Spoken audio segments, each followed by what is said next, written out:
السلام عليكم ورحمة الله وبركاته. ازيكم حبايبي، عاملين ايه؟ يا رب تكونوا بألف خير.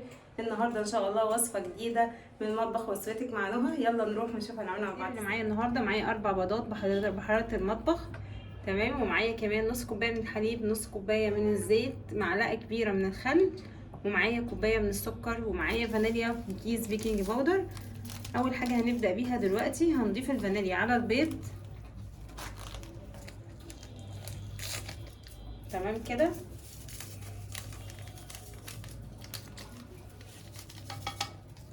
هنضيف كده كيسين من الفانيليا، هنضيف معلقه الخل،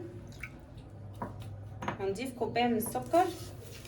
هنضرب بقى دول كويس جدا بالمضرب او بالخلاط. البيض بقى كده مع السكر بعد ما ضربناه بالطريقه دي بقى كده زي الكريمي. هنزل بقى بنص كوبايه من الحليب، تمام، وهضيف عليهم نص كوبايه من الزيت، وهرجع اضرب تاني بالمضرب. وبعدين اخر حاجه هضيف بقى الدقيق والبيكنج باودر. هجيب دلوقتي بقى كوبايه من الدقيق، وكمان كوبايه ونص او كوبايه وربع حسب ما هتاخد معاكي القوام بتاعها، بس انا هقولك على المقدار بالمظبوط.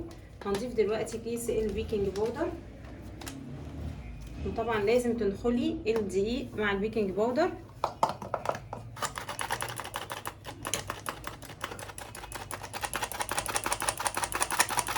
تمام كده. بعدين اضربهم واشوف بقى اذا كانت محتاجه تاني ولا لا. شايفين بقى كده انا حطيت الكوبايه واحده، طبعا لسه سايل، فهتاخد كوبايه ونص بالظبط من الاكواب المعياريه، وبالكوبايه بتاعتك اللي هو المج بتاع الشاي، تمام، هتاخد كوبايه ونص من مج الشاي. هنقلب بقى المكونات دي كده كويس جدا. هنجيب بقى قالب الكيك اللي انت هتضيفي الكيك بتاعك فيه، وهندهنه بحبه سمنه، ونضيف فيه الكيك. صبينا الخليط في قالب الكيك بتاعنا، هندخله على درجة حرارة 180 على رف اوسط، ولازم تكوني مسخنة الفرن من قبلها ب10 دقايق او ربع ساعة. ده شكل الكيك بقى بعد ما خرج من الفرن. تختبري الكيك بتاعك بسكينة مثلا تطلع نضيفة كده، يبقى استوى معاكي، او بخلة، تمام. معايا هنا دلوقتي بقى الصوص اللي احنا هنعمله. نص كوباية من حليب بودر، نص كوباية من السكر العادي او سكر بودر اللي عندك. معايا هنا ربع كوبايه من الكريم شانتيه خام او كيس كريم شانتيه. هنضيف كمان نص كوبايه من الحليب السائل، وهضيف هنا دلوقتي 5 مثلثات من اي جبنه عندك، من 4 ل5 مثلثات، تمام.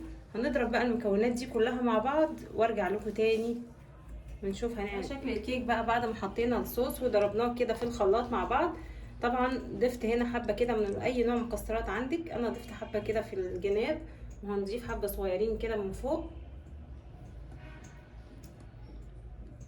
تمام.